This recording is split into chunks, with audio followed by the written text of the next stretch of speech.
Всем привет, ребята! Сегодня я вам расскажу, как вывести редкую чехарду.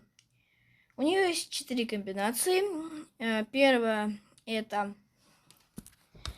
кангушка плюс лаватёка. Вторая это уталапа плюс мамонт.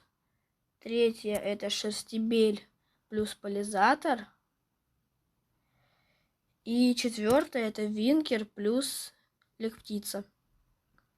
На этом у меня все. Всем пока-пока.